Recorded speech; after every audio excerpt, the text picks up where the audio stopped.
بسم اللہ الرحمن الرحیم۔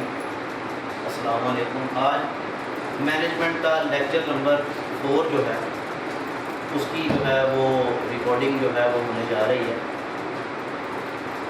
مینجمنٹ کے متعلق لیکچر نمبر جو یہ 4 ہے، اس سے پہلے جو ہم نے 3 لیکچر جو ہیں وہ ریکارڈ کیے ہیں، ان میں ہم نے سب سے پہلے جو مینجمنٹ کا ایک فنکشن تھا پلاننگ، اس کی ڈیٹیل کو جو ہے وہ ڈسکس کیا۔ پھر اس کے بعد ہم نے جو ہے وہ یہ دیکھا کہ دوسرا مینجمنٹ کا فنکشن جو تھا آرگنائزنگ، اس کے انگریڈینٹ جو ہے وہ ہم پڑھ رہے تھے۔ یہ لیکچر نمبر 4 ہے جی آج کا۔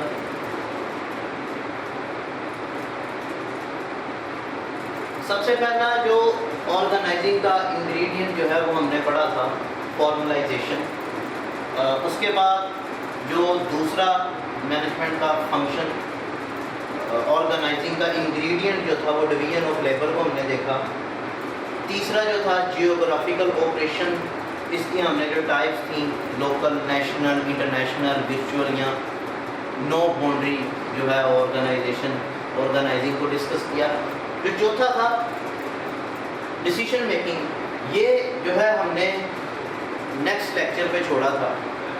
ڈیسیشن میکنگ کے حوالے سے ابھی یہ ٹوٹل 5 تھے ہمارے پاس انگریڈینٹ جو تھے۔ پہلا فارملائزیشن، دوسرا division of labour, third geographical operation, اور چوتھا جو تھا وہ ڈیسیشن میکنگ۔ اب یہ ٹوٹل 5 ہیں۔ آج ہم نے جو 4تھ ہے اس کو جو ہے وہ ان ڈیٹیل میں ہم نے دیکھا۔ ڈویژن آف لیبر کے بارے میں جو ایک چیز، جو ایک کانسیپٹ، جو ایک تھیوری ہمارے ذہن میں آتی ہے وہ یہی ہے ڈیسیشن میکنگ کے حوالے سے۔ ڈیسیشن میکنگ میں ہم نے جو چیز دیکھنی ہے، فیصلہ کرنے کی جو ہے وہ کیپیبلٹی کتنی ہونی چاہیے، کس بندے کے پاس ہونی چاہیے اور کس لیول تک ہونی چاہیے، یہ ساری چیزیں جو ہیں ہم اس میں غور سے دیکھتے ہیں۔ اگر اس کو 2 لفظوں میں جو ہے ڈسکرائب کیا جائے تو اس کو میں بریکٹ میں لکھ سکتا ہوں ڈیسیشن میکنگ کے بعد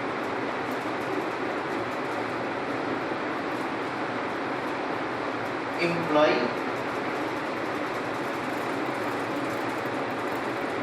امپاورمنٹ۔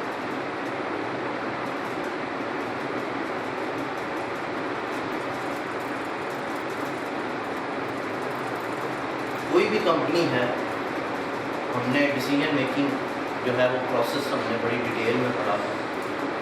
ڈیسیجن میکنگ پروسیس میں بھی ہم نے ڈفرینٹ آلٹرنیٹیوز جو تھے، ڈفرینٹ آپشن جو تھے، ڈفرینٹ کیٹیگریز جو تھیں وہ ڈیسیجن کی، وہ ہم نے دیکھی تھی۔ یاد رکھیے گا، organisation to organisation decision making policy جو ہے یہ چینج ہوتی ہے۔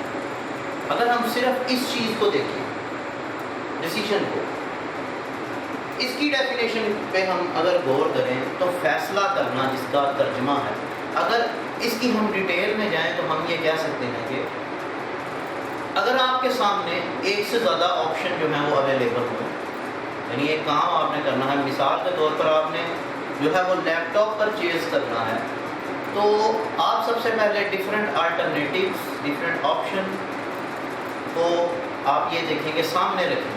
اگر لیپ ٹاپ ڈیل کے بھی ہیں، ہائر کے بھی ہیں، ایچ پی کے بھی ہیں، تو ایپل کے بھی ہیں، تو یہ ڈفرینٹ آپشن آپ سامنے رکھیں گے۔ اب جب کوئی ایک سے زیادہ چیز آپ کے سامنے ہو اور اس کے لیے آپ نے ان 4 میں سے یا 5 جتنے بھی آپشن آپ کے پاس اویلیبل ہیں ان میں سے اگر کوئی ایک سلیکٹ کرنا ہو تو وہاں ضرورت پڑتی ہے ڈیسیجن کی۔ اس کے برعکس اگر صرف ایک ہی چیز، صرف ایک ہی جو ہے وہ آپشن آپ کے پاس ہے تو وہ الٹیمیٹلی اسی کو آپ سلیکٹ کرو گے، وہاں پہ آپ ڈیسیجن میکنگ کے رول کو امپلیمنٹ نہیں کر سکتے۔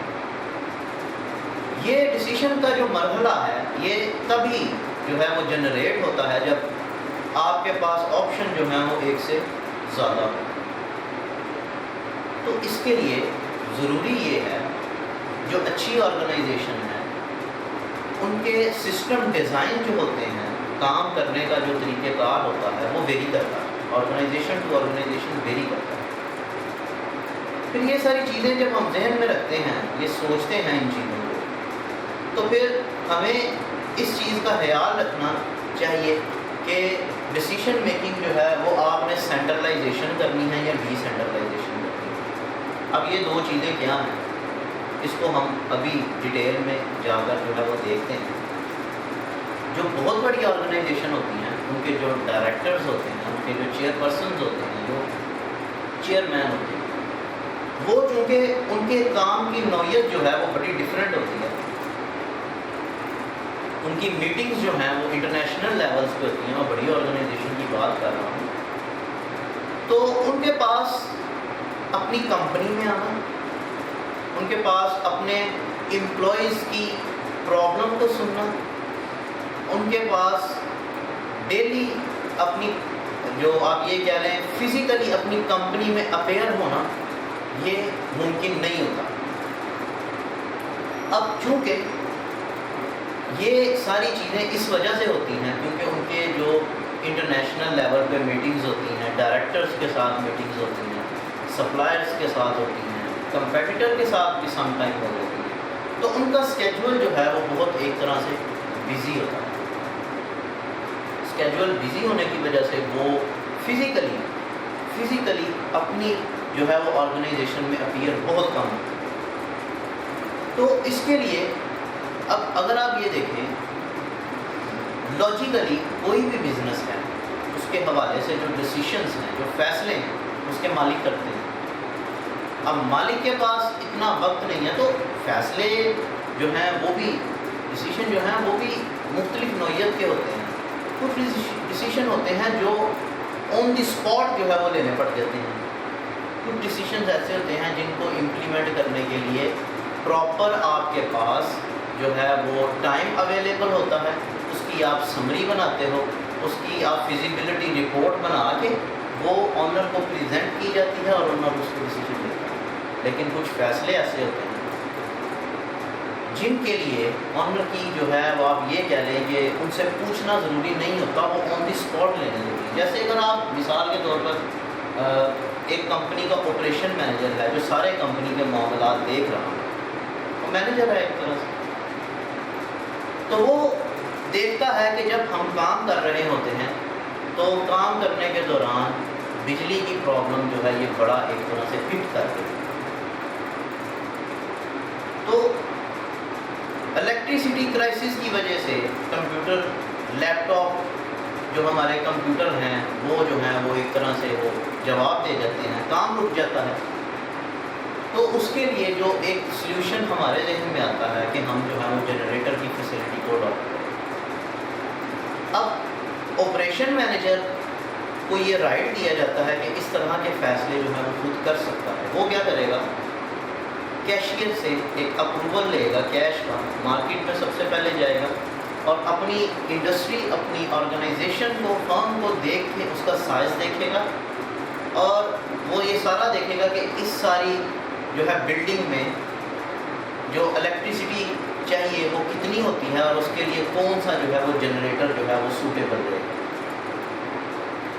اس چیز کے بعد وہ مارکیٹ میں جائے گا اور اپنی ڈیمانڈ بتائے گا کہ ہماری اتنے جو ہیں وہ فین چلتے ہیں، اتنے کمپیوٹر چلتے ہیں، اتنے ایئر کنڈیشنر جو ہیں وہ، اس کے مطابق وہ جنریٹر جو ہے وہ پرچیز کرے گا اور اس جنریٹر کو وہ اپنی فیکٹری میں انسٹال کر دے گا، اپنی آرگنائزیشن میں انسٹال کر دے گا۔ اور پھر اس کے بعد یہ بات اگر وہ چیئر پرسن کو، ڈائریکٹر کو انفارم کرے تو اس کی مرضی ہے، نہ کرے تو اس میں کوئی حرج نہیں ہے، کیونکہ یہ فیصلہ جو آپریشن مینیجر نے کیا یہ آرگنائزیشن کے وسیع تر مفاد میں کیا ہے۔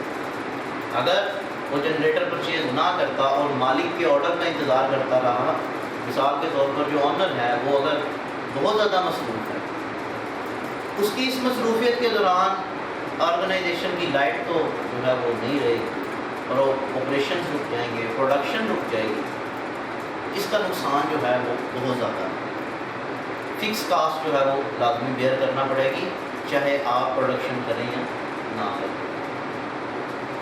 پھر اس کے بعد ایک اور چیز جو ہمارے ذہن میں آتی ہے وہ یہ کہ کچھ کمپنیز کچھ آرگنائزیشنز ایسی ہوتی ہیں جن میں ڈیسیشن میکنگ اتھارٹی جو ہے وہ صرف اور صرف آنر کے پاس ہوتی ہے، چاہے وہ چھوٹے سے چھوٹا ڈیسیشن ہو یا بڑے سے بڑا ڈیسیشن۔ یاد رکھیے گا جو اچھی آرگنائزیشنز ہوتی ہیں وہ ڈیسیشن میکنگ اتھارٹی جو ہے وہ اپنے امپلائی تک جو ہے وہ اپنے امپلائی کو اس چیز کی اجازت دیتے ہیں کہ آپ جو ہے اس نوعیت کے فیصلے اپنی مرضی سے کر سکتے ہیں۔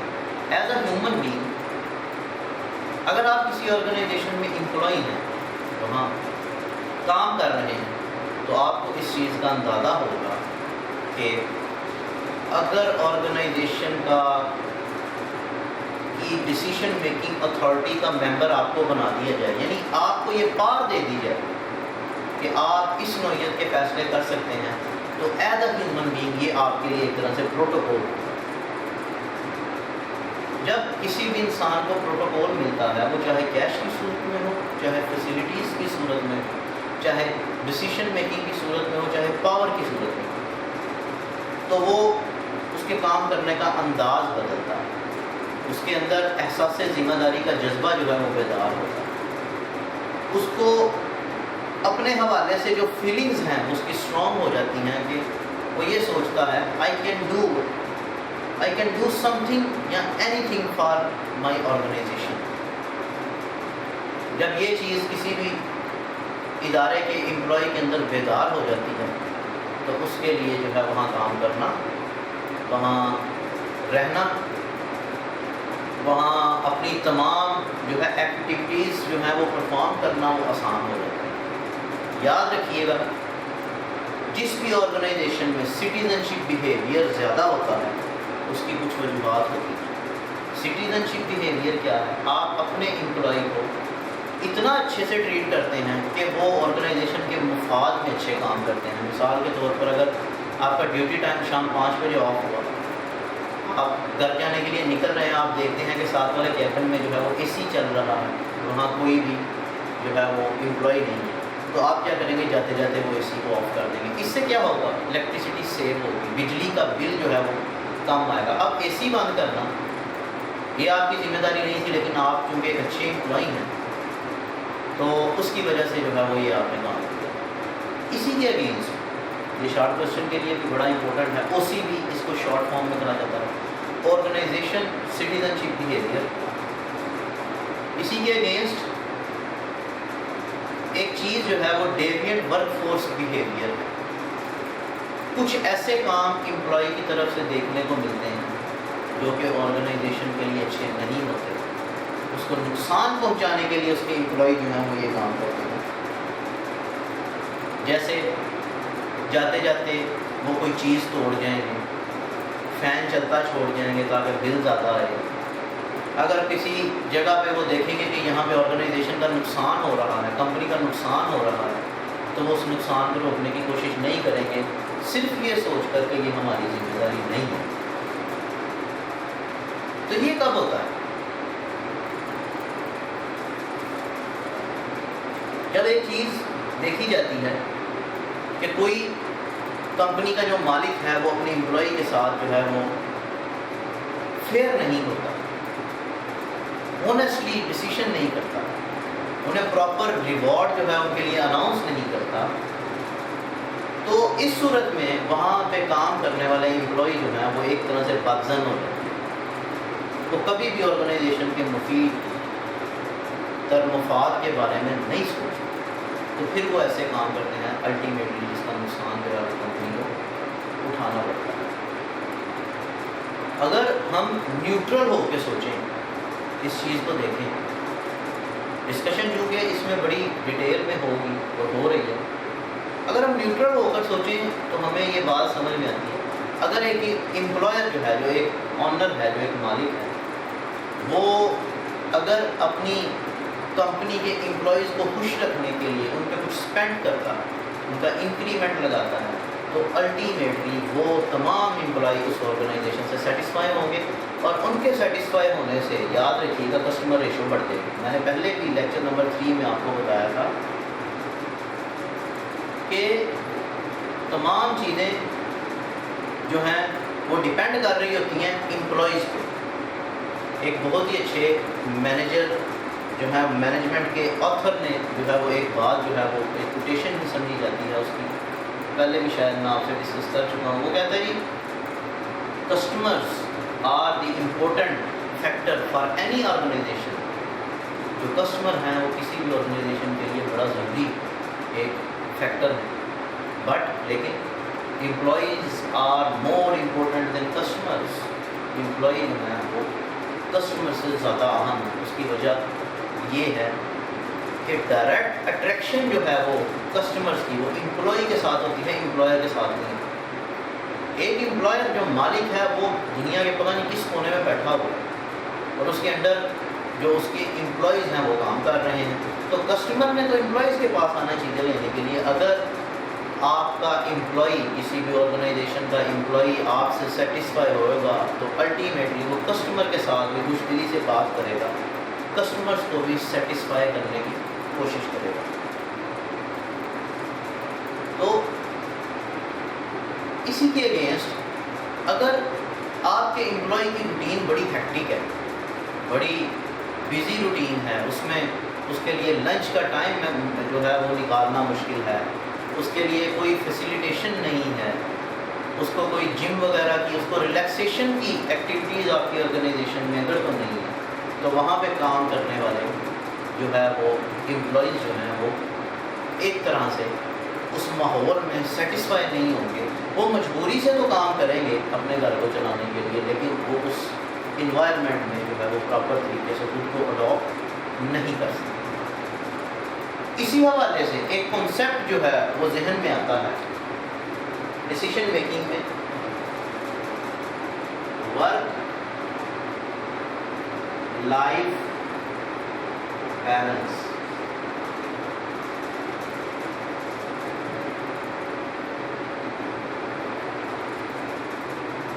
اس میں دو چیزیں اگر ہم دیکھیں تو ہمارے ذہن میں آتی ہیں جی.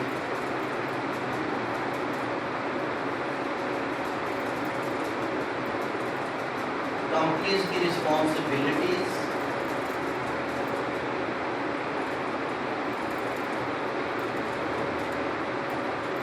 آف امپلائی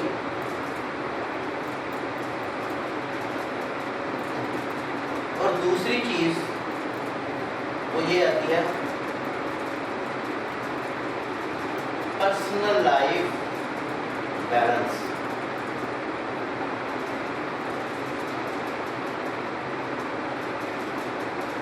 ایک امپلائی کو سیٹسفائی رکھنے کے لیے ان دو چیزوں کا ذہن میں ہونا بہت ضروری ہے کہ آپ نے اس کا ورک اور لائف کا بیلنس رکھنا ہے. یعنی کام کی نوعیت آرگنائزیشن میں ایسی ہونی چاہیے، کام کرنے کا طریقہ کار ایسا ہونا چاہیے جس سے اس امپلائی کی جو لائف ہے، جو پرسنل لائف ہے، جس میں اس کی بیوی ہے، بچے ہیں، پیرنٹس ہیں، وہ ڈسٹرب نہ ہو. اگر آپ جو آج کل پاکستان میں چل رہا ہے 12 گھنٹے ڈیوٹی لیں کسی بھی امپلائی سے، جیسے اکثر یہ مال جو ہیں، یہ جو جیسے چیز آتا ہے آپ کا امتیاز سپر اسٹور ہے، یہاں پہ امپلائیز کی سیلری 17,000 ہے اور ان سے 12 گھنٹے ڈیوٹی لی جاتی ہے، صبح 11 سے رات 11 بجے تک. اب آپ مجھے یہ بتائیں، اگر آپ رات 11 بجے تک ڈیوٹی کرتے ہیں، اس کے بعد کلوزنگ ہونی ہے، آدھا گھنٹہ اس میں چلا گیا، آدھا گھنٹہ آپ کو گھر جانے میں لگ گیا، 12 بج گئے، نیند آتے آتے آپ کو جو ہے وہ 1 بج گیا، اور 1 بجے اگر آپ سوئیں گے تو اگر آپ 9 بجے بھی اٹھیں، 9 بجے اٹھنے کے بعد سب سے پہلا کام جو ہے وہ آپ اپنی پریپریشن کریں گے جانے کے لیے، بریک فاسٹ کریں گے اگر تو ٹائم ہوا، اور آپ کی کوشش یہ ہوگی 9 بجے سے پہلے وہاں پہنچنا، کیونکہ یہ ایک ایسا طبقہ ہے امپلائی کا جن کی سیلری سب سے کم ہوتی ہے، جن پہ ریسٹرکشن سب سے زیادہ ہوتی ہے. ایک یہ بھی چیز جو ہے وہ بڑا ایک ایشو ہے ہمارے اس کنٹری میں. اب وہ پھر اس کی وہ روٹین شروع ہو گئی، صبح 11 بج گئے، وہ دوبارہ چلا گیا اور رات 11 بجے اس نے واپس آنا. اب اس سارے ڈیوریشن میں نہ اس کے پاس اپنے پیرنٹس کے لیے کوئی ٹائم ہے، نہ اپنے بچوں کے لیے ہے، نہ اپنی جو ہے وہ وائف کے لیے، اور اس کے پاس کوئی ہیلتھی ایکٹیویٹی بھی جو ہے وہ اویلیبل نہیں. تو پھر جو ہے اس ساری صورتحال میں وہ خود سے بیزار ہوگا. اور بڑی بات یہ ہے، یہ جو اس طرح کے اسٹور ہیں جیسے چیزا پڑا ہو، یہاں کسی بھی کوئی دن کی چھٹی جو ہے وہ نہیں ہوتی. اگر آپ کسی کریانے کی دکان کو دیکھیں یا جو ڈیلی یوزیج والی چیزیں ہیں، اگر آپ ان کو جو ہے وہ دیکھیں تو یہ دکانیں فیسٹیول پہ بھی بند نہیں ہوتی، کیونکہ فیسٹیول میں بزنس زیادہ ہوتا ہے. تو ایک ایسا امپلائی جس کے پاس نہ کوئی چھٹی کا دن ہے، جس کی جو ہے وہ روٹین جو ہے وہ 11 گھنٹے، اس نے 12 گھنٹے ڈیوٹی دینی ہے. میں یہ کہتا ہوں کہ اگر 17,000 سیلری آفر کی جا رہی ہے، اس کو 50,000 بھی دی جائے تو بھی وہ سیٹسفائی نہیں ہوگا. خود کو فریش رکھنا کسی بھی کام کرنے کے لیے بہت ضروری ہے. کوئی بھی کام اگر آپ کرنا چاہتے ہیں اس کے لیے آپ کی مینٹل سیٹسفیکشن کا ہونا بہت ضروری ہے. اگر آپ مینٹلی سیٹسفائی نہیں ہیں تو سیلری اگر آپ ملینز میں بھی لے رہے ہیں دین آپ اپنے کام سے خوش نہیں ہیں، کیونکہ پیسہ جو ہے وہ کسی بھی خوشی کو خرید نہیں سکتا. ہاں ایک حد تک وہ آپ کو سیٹسفائی کرتا ہے، لیکن انسان کی جو ہے سیٹسفیکشن جو ہے وہ صرف پیسے میں نہیں ہوتی، اور بہت سی چیزیں ہیں جو اسے سیٹسفائی کرتی ہیں. تو ورک لائف بیلنس کریٹ کرنا، اس کو آپ کس طرح کر سکتے ہیں؟ ڈیوٹی ٹائم جو ہے وہ کم کریں، 8 گھنٹوں پہ لیں. نمبر آف امپلائیز بڑھا دیں. آپ ڈیوٹی ٹائم زیادہ کیوں کرتے ہیں؟ تاکہ ایک بندے سے میکسیمم کام لیا جا سکے. میں یہ کہتا ہوں اگر آپ اس کی ڈیوٹی 12 کی بجائے 8 گھنٹے کر دیتے ہیں، 4 گھنٹے پیچھے بچ گئے. انہیں 4 گھنٹوں ایک امپلائی کے 4 گھنٹے بچے، دوسرے کے بھی 4 بچے، 8 اس کے بھی ہو گئے. اس کی جگہ جو 8 گھنٹے اب جو فری ہوں گے وہاں ایک اور امپلائی جو ہے وہ رکھ دیا جائے گا. اس سے کیا فائدہ ہوگا؟ ایک تو ملک میں ان امپلائمنٹ ختم ہوگی، جو بے روزگار طبقہ ہے وہ جو ہے اس چیز کو جو ہے وہ ختم کر دیا جائے گا. اور دوسرا آپ کے امپلائی جو کہ کسی بھی آرگنائزیشن کا موسٹ امپورٹنٹ فیکٹر ہوتے ہیں وہ سیٹسفائی ہو جائیں گے. 8 گھنٹے ڈیوٹی جو ہے اگر کرنی پڑے تو یہ ایک طرح سے آپ یہ کہہ لیں کہ کام کے لیے 8 گھنٹے نکالو، سونے کے لیے 8 گھنٹے جو ہے وہ منیمم 6 سے 8 گھنٹے ہونے چاہیے. اور 8 گھنٹے آپ کا جو ہے وہ فیملی ٹائم ہوتا ہے، جس میں آپ خود کو فریش رکھتے ہو، کوئی ایکٹیویٹیز کرتے ہو، کوئی کام پرفارم کرتے ہو جو آپ کو مینٹلی سیٹسفائی رکھتے ہیں. لیکن یہاں پہ چونکہ جب 12 گھنٹے ایک انسان نے ڈیوٹی کرنی ہے، اس کے بعد اس کے جسم میں اتنی سکت نہیں ہوگی، اتنی انرجی نہیں ہوگی، اتنی پاور نہیں ہوگی کہ وہ جو ہے وہ کسی بھی ادر کریکولر ایکٹیویٹیز کو جو ہے وہ پرفارم کرنے کے بارے میں سوچ بھی سکتے. تو یہ ساری چیزیں انسان کو ذہنی طور پر جو ہے وہ بیمار کر دیتی ہیں، انہیں مینٹلی ڈپریشن کا شکار کر دیتی ہیں، جس سے جو ہے وہ ان کے تمام معاملات جو ہیں وہ خراب ہوتے نظر آتے ہیں. اور یہی وجہ بنتی ہے کسی بھی آرگنائزیشن کی بربادی. ساری بات، ساری ترقی کا راز یہ ڈیپینڈ کر رہا ہوتا ہے آپ کے mental satisfaction of employee, of your employees. آپ کی آرگنائزیشن کے امپلائی مینٹلی طور پر کتنا آپ سے سیٹسفائی ہیں، اس چیز پہ یہ ساری ڈیبیٹ ہو رہی ہے. میں یہ سمجھتا ہوں اگر ہم آج آرگنائزیشن کے انگریڈینٹ پڑھ رہے ہیں کہ آرگنائزنگ میں 2 چیزیں تھیں، پیپل اور ٹاسک. ٹاسک تو آلموسٹ ہم نے سارا ڈسکس کر لیا، آپ پیپل کو ڈسکس کر رہے ہیں. تو سب سے زیادہ امپورٹنٹ چیز ہے امپلائی امپاورمنٹ، جو الٹیمیٹلی کس چیز کو جنم دے رہی ہے؟ Decision making. تو یہ تمام چیزیں ہم نے ذہن میں رکھنا ہمارے لیے بہت ضروری ہے. اب ڈیسیجن میکنگ میں اگر ہم ڈیٹیل جو ہے وہ دیکھنا چاہیں وہ یہی ہے کہ آپ کی کمپنی میں امپلائیز کو ڈیسیشن کرنے کی کیپبلٹی کیا ہے، کس حد تک، کس لیول تک جو ہے وہ فیصلہ سازی میں اثر انداز ہو رہے ہیں. تو یہ جو ایک آپشن ہے ہمارا ڈیسیجن میکنگ کا، اس میں ایک چیز جو بڑی قابل غور ہے وہ یہ کہ آرگنائزیشن ٹو آرگنائزیشن چیزیں ویری کرتی ہیں. اس میں 2 چیزیں ہیں، ایک سینٹرلائزیشن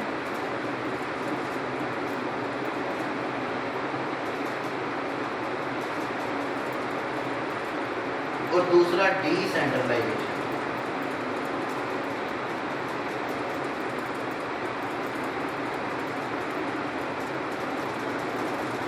ان کو ہم فردر دیکھتے ہیں.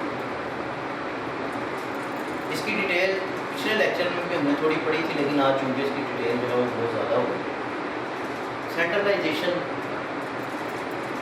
کہتے ہیں اس چیز کو، اگر ایک آپ کی فرم ہے، اگر آپ کی ایک کمپنی ہے، تو فیصلہ سازی کی جو پالیسی ہے وہ صرف اپر لیول مینجمنٹ سے، یعنی یہ کمپنی کا ڈائریکٹر ہے یا امپلائر ہے، مالک، اس نے خود اپنے ہاتھ میں تمام کمپنی کی جو ڈیسیشن میکنگ اتھارٹیز ہیں، تمام کمپنی کے ڈیسیشن جو ہیں ان کا آپشن، ان کا فیصلہ جو ہے، ان کی ریجیکشن یا ان کا اپروول جو ہے وہ صرف اپنے پاس رکھا ہوا۔ تو اس آرگنائزیشن کو ہم کہتے ہیں کہ یہ سینٹرلائزیشن ہے، ڈیسیشن میکنگ کے حوالے سے سینٹرلائزیشن۔ یہ جو آپشن ہے، یہ جو کیٹیگری ہے، یہ جو ٹائپ ہے، یہ ہر جگہ پہ آپ اس کو امپلیمنٹ نہیں کر سکتے۔ یاد رکھیے گا کمپنی کا سائز جتنا بڑا ہوگا، جتنا زیادہ ہوگا، اس کے ممبرز جتنے زیادہ ہوں گے، اس کے امپلائر جتنے زیادہ ہوں گے، تو سینٹرلائزیشن کے آپشن کو وہاں پہ اویل نہیں کیا جا سکتا۔ Centralization is just for small level organization, جس میں 2 یا 3 مالک ہوتے ہیں، 50 یا 60 جو ہیں وہ مزدور، یا میکسیمم 100 بندے بھی کام کر رہے ہوتے ہیں۔ اگر وہاں پہ جو مالک ہے، جو امپلائر ہے، وہ ڈیلی اپنا فزیکلی اپیرنس ہوتی ہے اس کی کمپنی میں، وہ ڈیلی کمپنی کو ٹائم دیتا ہے، وہ میٹنگز بھی کرتا ہے، وہ امپلائیز کو بھی پرابلم کو سنتا ہے، وہ امپلائر جو اپنے ساتھ اس کے جو ساتھی دوست ہیں ان کے بھی سجیشن لیتا ہے۔ تو اس طرح کی آرگنائزیشن میں سینٹرلائزیشن کا جو پروسیس ہے وہ آپ اڈاپٹ کر سکتے ہیں۔ لیکن اسی کے اگینسٹ ڈی سینٹرلائزیشن ہے، جو کہ میں سمجھتا ہوں کہ بیسٹ ہے کسی بھی آرگنائزیشن کے حوالے سے، اسمال لیول کی نہ، کیونکہ اسمال لیول آرگنائزیشن میں نارملی جو امپلائیز ہوتے ہیں ان کا مینٹل لیول، ان کی ایجوکیشن، ان کا جو ہے وہ کوالیفیکیشن بھی اتنی امپروو نہیں ہوتی، جس کی وجہ سے وہ فیصلہ کرنے کی ان کی کیپیبلٹی جو ہے وہ اتنی نہیں ہوتی۔ اس لیے آپ اپنی کمپنی کے امپلائی کو جو ہے وہ ڈیسیشن میکنگ اتھارٹی نہیں دے سکتے۔ لیکن جو ہی کمپنی کا سائز بڑھتا ہے، جو ہی کمپنی کا جو ہے وہ ڈیزائن چینج ہوتا ہے، نارملی جیسے پبلک لمیٹڈ کمپنیز ہوتی ہیں جن میں نمبر آف امپلائر بہت زیادہ ہیں، جس کا اسکیل جو ہے وہ سائز جو ہے بزنس کا بہت بڑا ہے، تو اس طرح کی آرگنائزیشن میں جو ضرورت ہوتی ہے اس چیز کی ہوتی ہے کہ آپ جو ہے وہاں ڈی سینٹرلائزیشن کے آپشن کو اڈاپٹ کریں۔ اب ڈی سینٹرلائزیشن کیا ہے؟ ایک چیئر پرسن ہے،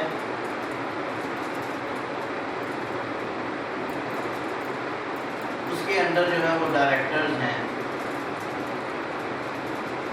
director 1، director 2، director 3۔ Chair person نے کہا کہ پروڈکشن کے حوالے سے جتنی بھی فیصلہ سازی ہے وہ ڈائریکٹر 1 کرے گا، سیل کے حوالے سے جتنی بھی فیصلہ سازی ہے وہ ڈائریکٹر 2 کرے گا، ایڈورٹائزمنٹ کے حوالے سے جتنی بھی ڈیسیشن میکنگ جو ہے جو پروسیس ہے وہ ڈائریکٹر 3 دیکھے گا۔ اب ڈائریکٹر جو ہے اس کے انڈر بھی جو ہے وہ بڑے بندے جو ہیں وہ کام کر رہے ہوتے ہیں، اس کے انڈر بھی ایک آپریشن مینیجر ہوگا،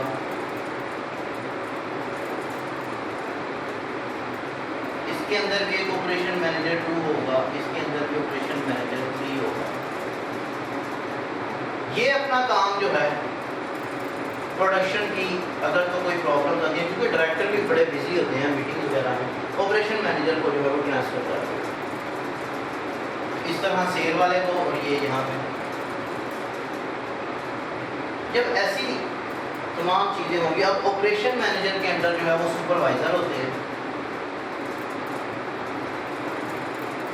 supervisor 1، supervisor 2، supervisor 3۔ Operation manager اگر تو آپریشنز کو دیکھ رہا ہوگا تو کوئی ایسی پرابلم آ گئی تو وہ اتھارٹی اس کو دے دے گا سپروائزر، کہ اگر ایک اسپیسیفک فیلڈ کے حوالے سے تمہیں کسی پرابلم کا سامنا کرنا پڑ رہا ہو اور میں اویلیبل نہ ہوں بزی ہونے کی وجہ سے تو تم فیصلہ کر سکتے ہو۔ اس طرح یہ چین چلتی ہے۔ اب آپ دیکھیں اگر یہاں پہ پرابلم آ گئی ہے اور آپ کی آرگنائزیشن جو ہے وہ سینٹرلائزیشن ہے، یعنی آپ خود فیصلہ نہیں کر سکتے، اس کے لیے آپ کو جو چیئر پرسن ہے، جو مالک ہے، اس کے پاس جانا پڑے گا۔ تو یہ بندہ اپنی پرابلم اگر اس بندے تک لے کے جائے گا تو اس کے لیے بڑا ٹائم اسپین جو ہے وہ چاہیے ہوگا، کیونکہ وہ لیول بہت بڑا ہے۔ تو اگر آپ دیکھیں پرابلم ابھی ہے، اس کا سلوشن بھی ابھی چاہیے، لیکن چیئر پرسن تک پہنچتے پہنچتے کچھ دن لگ جائیں گے یا کچھ گھنٹے بھی اگر لگیں تو وہ پرابلم جو ہے وہ سالو ہونے کی بجائے مزید بگڑتی جائے گی، کیونکہ کچھ مسائل ایسے ہوتے ہیں جو ہمیں فوری طور پر جن کو حل کرنا بڑا ضروری ہوتا ہے، جن کے حوالے سے آپ کو جو ہے وہ اجازت لینے کی ضرورت نہیں پڑتی۔ اگر آپ مثال کے طور پر آپ کی آرگنائزیشن میں، کمپنی میں سپرنکل سسٹم انسٹال ہے، سپرنکل سسٹم کہتے ہیں یہ جو کوئی اگر تو فائر جو ہے پرابلم آ جائے، آگ لگ جائے تو وہ جو ہے وہ اس کو چلانا ضروری ہوتا ہے، وہ آگ جانے میں ہیلپ فل ہوتے ہیں۔ اگر ایسی پرابلم آپ کی کمپنی میں آپ کو فیس کرنا پڑتی ہے مثال کے طور پر، تو پھر جو چیز ضروری ہوتی ہے، اگر آپ کے سامنے آگ لگی ہے اور آپ فون کر رہے ہیں چیئر پرسن کو، سر سپرنکل سسٹم کو آن کر دوں یا نہیں، اگر وہ کال نہ اٹھائے تو تب تک جو ہے وہ سارا کا سارا سامان، ساری کی ساری بلڈنگ جل کے راکھ ہو سکتی ہے۔ ایسی پرابلم جو اچانک آپ کو فیس کرنا پڑ رہی ہیں، اس کا سلوشن انسٹنٹ ہونا چاہیے، فوری طور پر، اور اجازت کی ضرورت سم ٹائم نہیں ہونی چاہیے۔ خود ہی کیا چاہیے، سپرنکل سسٹم کو جو ہے وہ آن کر دیا جائے تاکہ جو فائر کے حوالے سے جو نقصان ہو رہا ہے وہ کم سے کم ہو، فائر بریگیڈیئر کو کال کر دی جائے خود ہی۔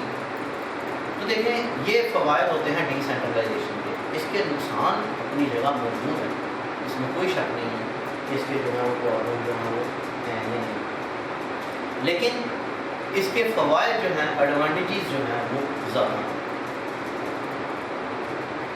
تو ہم نے تو ایڈوانٹیجز کو جو ہے وہ دیکھنا ہے، ہم نے سکے کے پازیٹیو رخ کو دیکھنا، نیگیٹو کو نہیں دیکھنا۔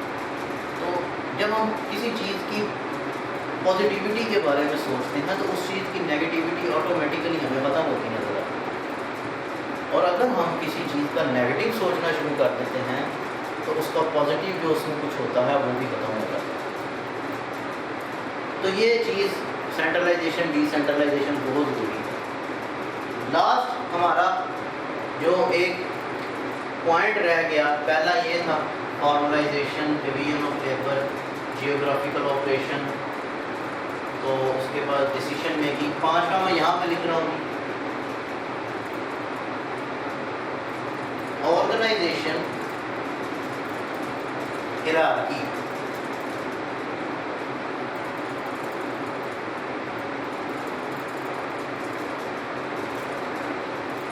یہ ایک بڑا جو ہے وہ امپورٹنٹ ہے۔ اس میں تین چیزیں جو ہیں وہ ہمارے پاس آتی ہیں، ورک اتھارٹی،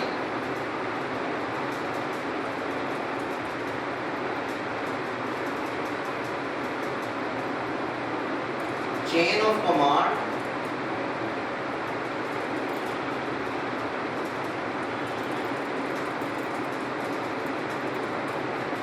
ایک تیسرا آپشن جو ہے وہ ہمارے پاس ہے ورک رسپانسبلٹیز۔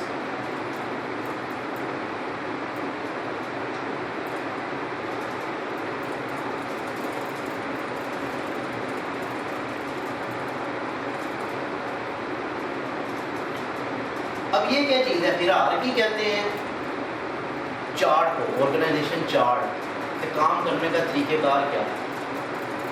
اگر آرگنائزیشن کے انگریڈینٹ کو، آرگنائزنگ کے انگریڈینٹ کو ہم ڈیٹیل میں دیکھیں تو اس میں ہم نے یہ دیکھنا کہ ورک اتھارٹی کیا ہے، یعنی کام کرنے کی نوعیت کیسی ہے، کام کرنے کے حوالے سے ہمارے جو ہے وہ آپشنز کون کون سے ہیں۔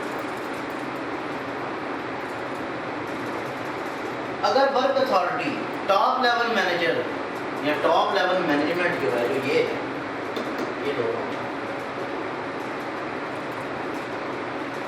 یہ ٹرانسفر کر دیتے ہیں نچلے لیول تک، تو ہم کہہ سکتے ہیں کہ ورک اتھارٹی کے آپشن کو اویل کیا جا رہا ہے۔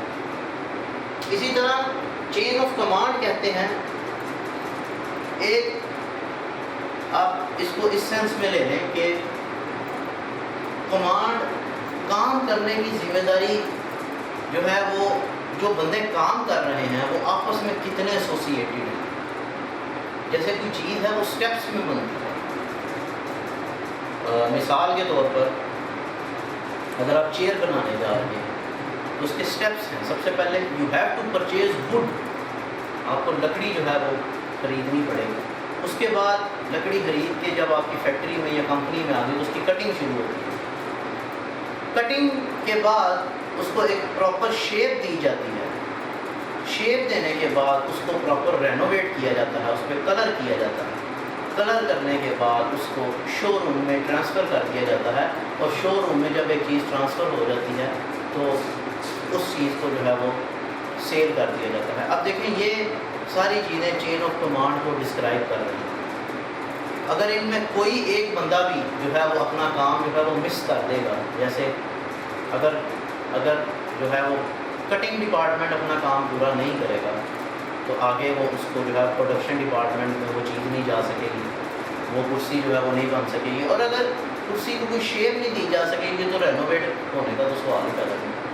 اور اچھی آرگنائزیشن میں چین آف کمانڈ جو ہے وہ بڑی ایک طرح سے اسٹرانگ ہوتی ہے، وہ بڑی مضبوط ہوتی ہے، اس کا ایفیکٹ بڑا لانگ لاسٹنگ ہوتا ہے. تو ہم نے اس چیز کو جو ہے وہ ضرور ذہن میں رکھنا ہے، اس بات کو ضرور ذہن میں رکھنا ہے کہ ہم نے چین آف کمانڈ کی جو ایک طرح سے ایڈوانٹیجز ہیں ان کو اویل کرنے کی کوشش کرنا ہے. اب ہے ورک رسپانسبلٹی. یہ بات میں پہلے بھی آپ سے جو ہے وہ ان ڈیٹیل کر چکا ہوں کہ اگر آپ کسی بھی کمپنی میں کام کرتے ہیں اچھی سیلری کے ساتھ، اگر آپ کو ذمہ داریاں زیادہ دے دی جائیں تو وہاں کام کرنا، وہاں خود کو جو ہے وہ پراپر طریقے سے آپ یہ کہہ لیں کہ اڈاپٹ کرنا، وہاں آپ کے لیے چیزوں کو مینج کرنا، وہ بڑا ہی ایک طرح سے وہ آپ کے لیے سوٹیبل ہوگا.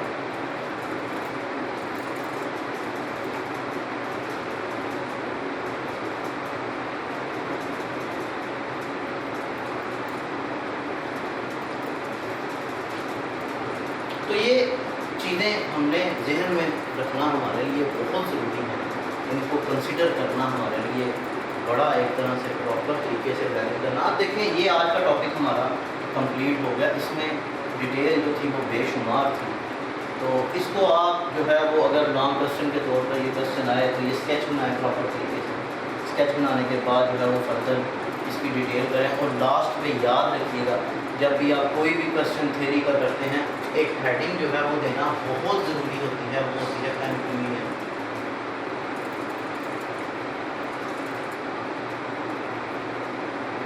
کنکلوژن میں جتنا بھی آپ نے جو کچھ کسی بھی ٹاپک کو پڑھا ہوتا ہے، سمجھا ہوتا ہے، لکھا ہوتا ہے، اس کو 2 سے 3 لائنوں میں جسٹ ایکسپلین کر دیا جاتا ہے. کنکلوژن کی ہیڈنگ ایک ایسی ہیڈنگ ہے، یاد رکھیے گا، جو آپ کو آپ کے مارکس انکریز کرتی ہے. اس میں لکھنا ایسا ویسا کچھ نہیں ہوتا، جو اوپر آپ لکھ کے آ چکے ہیں اسی کو جسٹ آپ نے ایکسپلین کرنا ہوتا ہے. تو کنکلوژن کی ہیڈنگ کو فالو کرنا، اس کو جو ہے وہ اپنے پیپر کا حصہ بنانا، یہ آپ کے لیے بہت ضروری ہے. اگر ہم فردن دیکھیں ایک ایک چیز کو، تو ہم نے فارملائزیشن دیکھی پہلا پوائنٹ. اس کے بعد جو ہمارا دوسرا پوائنٹ تھا ڈویژن آف لیبر تھی، جس میں ہم نے دیکھا کہ ڈویژن آف لیبر میں اسکلفل کون سی ہے، نان اسکلفل کون سی ہے. جیوگرافیکل آپریشنز دیکھے کہ ہماری کمپنی کا جو سیٹ اپ ہے وہ کس لیول کا ہے، لوکل ہے، نیشنل ہے، انٹرنیشنل ہے یا ورچوئل ہے. پھر ہم نے ڈیسیجن میکنگ کو آج بڑی ڈیٹیل میں ڈسکس کیا سینٹرلائزیشن اور ڈی سینٹرلائزیشن کے حوالے سے. پھر ہم نے ایک جو چیز ہے وہ ہم نے اینڈ پہ جو ہم نے دیکھی وہ یہ تھی آرگنائزیشن ہیرارکی. اس میں 3 چیزیں، work authority, chain of command اور رسپانسبلٹی. ان تینوں چیزوں کو جو ہے وہ ہم نے ڈیٹیل میں دیکھا. اور یہ جو ہے وہ آج کا ہمارا ایک ٹاپک تھا جو ختم ہوا. ابھی لیکچر نمبر 4 میں ہم نے آرگنائزنگ کے جو ہے وہ انگریڈینٹ جو ہے وہ مکمل کر لیے. یہ ہمارا ٹاپک ہو گیا.